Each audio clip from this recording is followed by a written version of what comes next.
Theorem विद्युत क्षेत्र तथा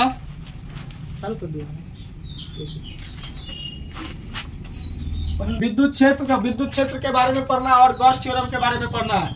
अब जो चलेगा अभी के बाद विद्युत फोर्स, और इससे जो पहला क्लास था वो विद्युत आवेश, और ये फिर किसके लिए था? विद्युत बल के लिए। अब जो होगा विद्युत क्षेत्र और गॉस थ्योरम का हम लोग यूज करेंगे यहाँ पर। आज के बाद इलेक्ट्रिक फील्ड को पढ़ना है, ठीक है, अच्छे तरीके से। तो सबसे पहला इसमें हेडिंग दे दीजिए, कौन सा? Electric field. इलेक्ट्रिक फील्ड और इलेक्ट्रिक फील्ड इंटेंसिटी, मतलब विद्युत क्षेत्र या विद्युत क्षेत्र तीव्रता, ठीक है, विद्युत क्षेत्र या फिर विद्युत क्षेत्र तीव्रता। इसको डिनोटेट जब भी करना है तो किससे करेंगे? ई से। किससे करेंगे? ई से। यह विद्युत क्षेत्र है, इसको डिनोटेट ई से करना है, याद रखना। अच्छा, आपका एरिया जो है किसी बिंदु आवेश के कारण, यानी ये मान लीजिए कोई सोर्स चार्ज है ना, क्यों? ये कोई सोर्स चार्ज है और इसके कारण कोई एक विद्युत क्षेत्र बनेगा। बनेगा या नहीं बनेगा? इसके कारण कोई चारों ओर वह ऐसा क्षेत्र बनेगा जहां पर कोई अगर यदि आवेश को ले जाएंगे, मान लीजिए यहाँ पर कोई एक आवेश को ला दिए और वो +1 या Q0 चार्ज को ला दिए। किसको ला दिए? Q0 चार्ज को। अब यहाँ पर बताइए, इन पर विद्युत बल कार्य करेगा? नहीं करेगा? मान लीजिए चुंबक, अब चुंबक का उदाहरण ले लेते हैं क्योंकि हम लोग चुंबक जनरली यूज में लाते हैं। तो मान लीजिए यह चुंबक है ना, चुंबक का वह क्षेत्र यहाँ तक यदि किसी देखते हो ना, चुंबक यहाँ मान लो रख दिए ना। अब मान लो लोहे का पिन यहाँ पर रखे तो यह क्या करता है? इसको अपनी आकर्षित कर लेता है ना। वही अगर यदि इसके एरिया से बाहर है यहाँ रख दे तो क्या करेगा? आकर्षित करेगा। तो मतलब चुंबक का भी अपना एक क्या होता है? एरिया होता है, क्षेत्र होता है, जहां तक वह लोहे से बनी वस्तुओं को क्या करता है? अपनी ओर आकर्षित करता है। सेम इसी टाइप से किसमें होता है? आवेश में। मतलब किसी स्रोत आवेश यानी किसी बिंदु आवेश के चारों ओर का वह क्षेत्र, किसी बिंदु आवेश के चारों ओर का वह क्षेत्र जहां तक कोई इकाई धन आवेश या फिर इसको हम लोग क्या बोले? परीक्षण आवेश। क्या बोलेंगे? परीक्षण आवेश क्या करता है? विद्युत बल महसूस करता है। क्या करता है? या फिर वो विद्युत बल कैसा होगा? आकर्षण भी हो सकता है या फिर प्रतिकर्षण भी हो सकता है। तो वो बल जो जहां तक महसूस करेगा, अब मान लो इस पॉइंट के बाद इधर रखेंगे तो वह महसूस नहीं करेगा, यहाँ रखेंगे तो करेगा क्योंकि इसके एरिया में है। यहाँ भी रखेंगे तो करेगा, इधर भी रखेंगे तो करेगा। लेकिन जैसे इसके एरिया से बाहर रखेंगे तो वहां पर विद्युत बल महसूस वह नहीं करेगा। तो हम सिंपल सा इसका डेफिनेशन कहेंगे, परिभाषा की, किसी बिंदु आवेश के चारों ओर का वह क्षेत्र जहां तक इकाई धन आवेश बोलो या फिर परीक्षण आवेश बोलो, जहां तक कोई परीक्षण आवेश क्या करता है? विद्युत बल महसूस करता है, वह क्षेत्र क्या कहलाता है? विद्युत क्षेत्र कहलाता है। वह क्षेत्र क्या कहलाएगा? विद्युत क्षेत्र कहलाएगा। ये बात याद रखना है। चलिए लिखिए इसका डेफिनेशन, वही बात जो आप लोग को लिखा है, लिख लीजिए जल्दी से। लिखिए, किसी बिंदु आवेश के चारों ओर का, किसी बिंदु आवेश के चारों ओर का वह क्षेत्र, किसी बिंदु आवेश के चारों ओर का वह क्षेत्र, चारों ओर का वह क्षेत्र जहां तक कोई इकाई धन आवेश, जहां तक कोई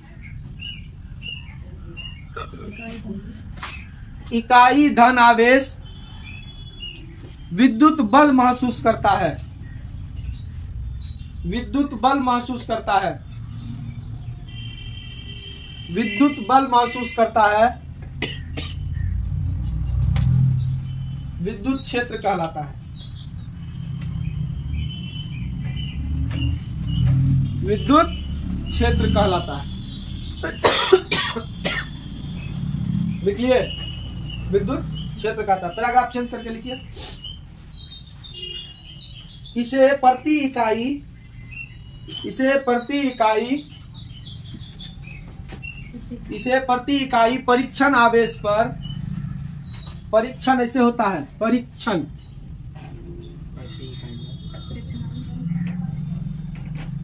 परीक्षण आवेश पर लगने वाले बल के रूप में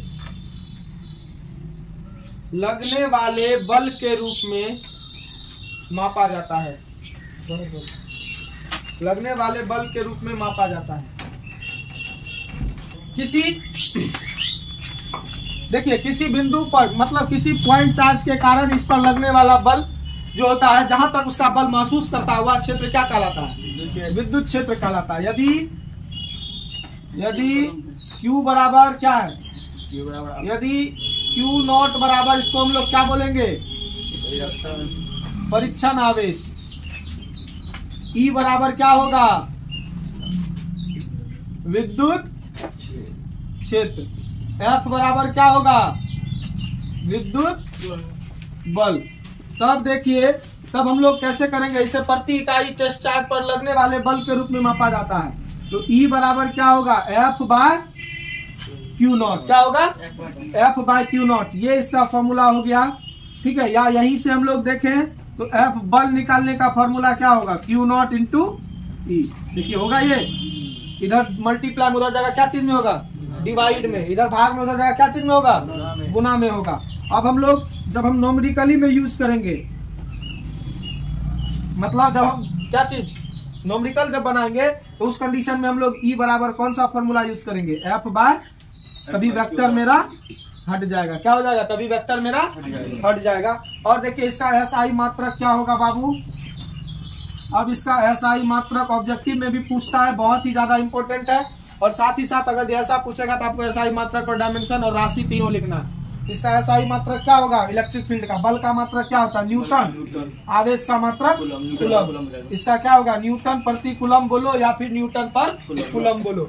ये किसका मात्रक है? विद्युत क्षेत्र का मात्रक है, न्यूटन प्रति कूलम। अब इसका देख लीजिए डायमेंशन क्या होगा। इसका देखिए डायमेंशन क्या होगा बबुआ? बल का क्या होता है बाबू? बल का डायमेंशन MLT-2 और आवेश का क्या होता है? AT या फिर IT भी हम लोग लिख सकते हैं, कोई दिक्कत नहीं। लेकिन बिहार बोर्ड क्या देता है? AT देता है। तो यहाँ पर A, इसको हम लोग जब सिंपलेस्ट फॉर्म में लाएंगे तो MLT-3 और A-1, ये इसका विमा हो गया। और ये क्वांटिटी किसका क्या है? कौन सी राशि है? यह सदिश राशि है। कौन सी राशि है? सदिश राशि है, ठीक है। ये आप लोग का हो गया। देखिए नया हेडिंग है, किसी बिंदु आवेश के कारण, किसी बिंदु पर विद्युत क्षेत्र। मान लीजिए यह कोई इलेक्ट्रिक फील्ड है। क्या है यह? Electric field. जब ये इलेक्ट्रिक फील्ड बना होगा तो इसके लिए कोई ना कोई तो एक आवेश होगा, Q आवेश है। अब इसके पास क्या करना है? हमको एक पॉइंट चार्ज को ला लेना है। क्या करना है? एक पॉइंट चार्ज को ला लेंगे। और पॉइंट चार्ज वो कौन सा होगा? Q नॉट चार्ज होगा। और इन दोनों के बीच की दूरी जो होगी वह कितनी होगी? आप जो मानना चाहिए, हम R मान लिए हैं। क्या आपको जो मानना है आप उसको मान के चल सकते हैं। अब देखिए इस पर जितना बल लगेगा, इसके द्वारा इस पर जितना बल लगेगा उसके प्रति इकाई को ही हम लोग क्या बोलते हैं? विद्युत क्षेत्र। यानी कहने का अर्थ है सिंपल सा, यदि Q बराबर क्या है? स्रोत आवेश। स्रोत आवेश को इंग्लिश में क्या बोलते हैं? Source charge. क्या बोलते हैं? Source charge. और Q नॉट बराबर क्या है? परीक्षण आवेश। परीक्षण हम लोग कैसे करते हैं रे बाबू? इसको इंग्लिश में बोलते हैं टेस्ट चार्ज। अच्छा, हम लोग परीक्षण कैसे करते हैं? जैसे कि हमको नमक को चेक करना है सब्जी में, तो क्या करते हैं? तो क्या करते हैं? पूरा लोहिया को उलट लेते हैं मुंह में, तब पता चलता है कि नमक तेज है कि ज्यादा है। कि एक छोटा सा पीस निकाल लेते हैं, तब पता चल जाता है। उसको ले लेते हैं, पता चलता है नमक तेज है कि अब तुम लोग उसका लोहिया उल्टा लेगा तो गड़बड़े बात है। तो फिर तुम बनाएगा, फिर लोहिया उल्टा लेना। तब यहाँ देखो Q नॉट हो गया। E बराबर क्या हो गया? विद्युत क्षेत्र। F बराबर क्या हो गया? विद्युत। और R बराबर क्या है बताइए तो? Q तथा Q0 के बीच की दूरी, यही है ना रे। तब देखिए, तब अब देखिए यहाँ पर क्या लग रहा होगा, आप एक अनुमान लगाइए, यहाँ पर क्या लग रहा होगा, विद्युत बल लग रहा होगा। अब Q तथा Q0 के बीच विद्युत बल, Q तथा Q0 के बीच विद्युत बल कितना लगेगा बाबू, F बराबर 1/4 पाई, यही होता है फॉर्मूला विद्युत बल निकालने का, 1/4 pi epsilon not Q1 into Q2। Q1 कौन होगा, Q, और Q2 कौन होगा, Q0 बट्टा दोनों के बीच की दूरी का स्क्वायर, R स्क्वायर बाय क्या होगा, इंटू R क्या होगा, दिशा उसका, मतलब दूरी किसकी दिशा में बल लगता है, दूरी की दिशा में। चूंकि हम लोग क्या जानते हैं, E बराबर क्या होता है, F/Q0 होता है, अभी तो बताया फॉर्मूला, F/Q0। अब देखिए इसमें F का वैल्यू हम लोग पुट कर सकते हैं, तब E बराबर हो जाएगा, इसको ऐसे लिखेंगे 1/Q0 ऐसे लिखेंगे, गुना F का वैल्यू यहाँ पुट कर देते हैं। F का वैल्यू क्या है, 1/4 pi epsilon not Q into Q0 बट्टा R square into R cap होगा ना। देखिए Q0 कट गया, तो E बराबर क्या फॉर्मूला हो गया बाबू, Q/4 pi epsilon not R square into R cap, ये हो गया फॉर्मूला। ये वेक्टर के टर्म में फॉर्मूला है। अब हम इसको नॉमेरिकली में यूज कर लेते हैं, इसमें नॉमेरिकल जब हम बनाएंगे तो इसमें हम कैसे यूज करेंगे, नॉमेरिकली में E बराबर क्या फॉर्मूला होगा, वेक्टर हट जाएगा, 1/4 pi epsilon not into R square. देखिए यहाँ पर अब हम अगर ग्राफ देखें, इसका क्या देखें बाबू, ग्राफ देखें, तो ग्राफ देखिए यहाँ पर क्या चीज बदलने वाला है, आप ही लोग बताइएगा। हाँ, इस क्षेत्र में क्या क्या चीज बदल सकता है, क्या यह Q बदलेगा, सिर्फ Q0 भी बदलेगा, यहाँ बदलेगा क्या, सिर्फ R बदलेगा। तो यहाँ पर R जो होगा यूनिवर्सली प्रोपोर्शनल होता है किसका, R स्क्वायर का, किसका होता है, R स्क्वायर का। तो यूनिवर्सली प्रोपोर्शनल R स्क्वायर का है, तो मतलब जैसे जैसे दूरी बढ़ेगी तो विद्युत क्षेत्र घटेगा, और जैसे जैसे दूरी घटेगी विद्युत क्षेत्र बढ़ेगा। तो इसका ग्राफ देखिए कैसा होगा, ये देखिए ये विद्युत क्षेत्र है और ये R है, तो जैसे जैसे दूरी बढ़ेगा तो विद्युत क्षेत्र भी क्या होगा, घटता जाएगा, क्या होगा, घटता जाएगा। चलिए इसको उतार लीजिए जल्दी से। अब देखिए हम इससे पहले पढ़े थे विद्युत बल के अध्यारोपण का सिद्धांत, अभी हम विद्युत क्षेत्र के अध्यारोपण का सिद्धांत पढ़ेंगे। कहने का सिंपल सा अर्थ है कि अगर यदि किसी एक पॉइंट चार्ज, यानी किसी एक टेस्ट चार्ज पर, मान लीजिए कोई एक टेस्ट चार्ज है Q0, इस पर 2 या 2 से अधिक आवेश के कारण विद्युत क्षेत्र बन रहा हो, क्या हो, विद्युत क्षेत्र बन रहा हो, तो उस पर जो परिणामी विद्युत क्षेत्र होगा वह कितना होगा, यह निकालना है। क्या,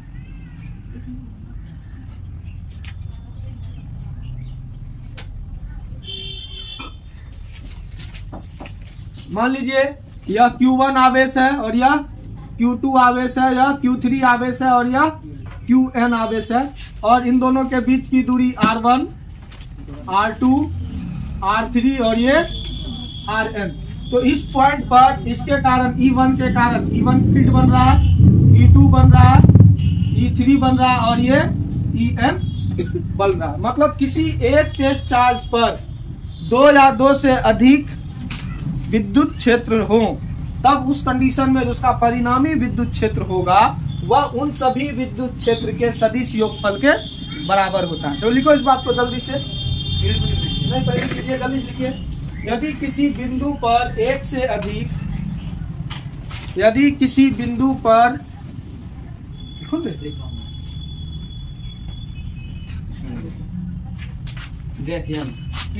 यदि किसी बिंदु पर 2 या 2 से अधिक, यदि किसी बिंदु पर 2 या 2 से अधिक विद्युत क्षेत्र हो,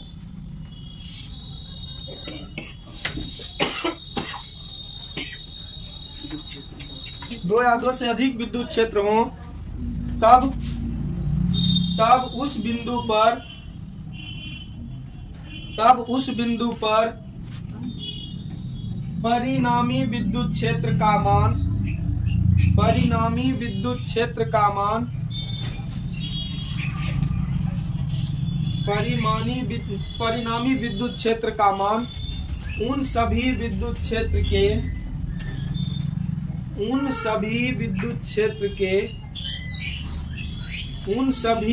क्षेत्र के सदिश योगफल के बराबर होता है। सदिश योगफल के बराबर होता है।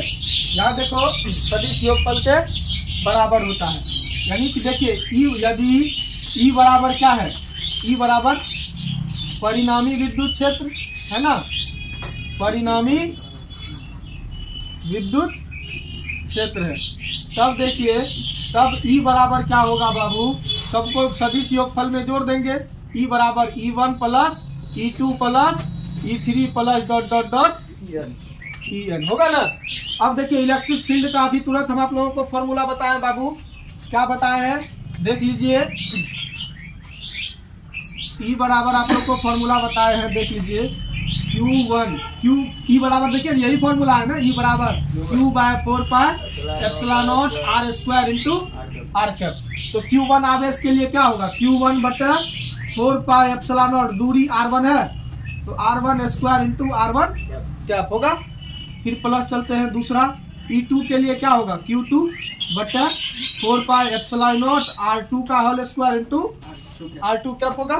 फिर दूसरा में क्या होगा, तीसरा आवेश कौन है, Q3/4πε0 इंटू R3 का स्क्वायर इंटू R3 कैप होगा ना। फिर प्लस देंगे डॉट डॉट डॉट Qn, चौथा लास्ट में क्या है, Qn है, Qn बटा 4πε0 Rn का स्क्वायर इंटू Rn कैप। अब बताइए इसमें कॉमन क्या है बाबू, 1/4πε0 कॉमन है, और इधर क्या बचा है Q1 बटा R1 का स्क्वायर इंटू R1 क्या, प्लस दूसरे में Q2 बटा R2 का स्क्वायर इंटू R2 क्या। फिर तीसरा में Q3 बटा R3 का स्क्वायर इंटू R3 क्या, डॉट डॉट डॉट Qn बटा Rn का स्क्वायर इंटू Rn क्या। यही हो गया। या तो हम ये फॉर्मूला, इतना बड़ा फॉर्मूला याद रखना संभव नहीं है, तो हम किसके टर्म में लिख देंगे, समेशन के टर्म में लिख देंगे। तो समेशन के टर्म में ई बराबर क्या फॉर्मूला होगा बाबू, 1/4πε0 समेशन आई बराबर कहाँ से शुरू है, 1 से कहाँ तक, n तक। तो यहाँ QI बटा RI का स्क्वायर बटा RI क्या, ये होगा इसके लिए फॉर्मूला अप्लाई करना है। अब इसका एनालिसिस देख लेते हैं। केवल दो विद्युत क्षेत्र के लिए, मान लीजिए कि दो ही विद्युत क्षेत्र लग रहा है, क्या लग रहा है, दो है।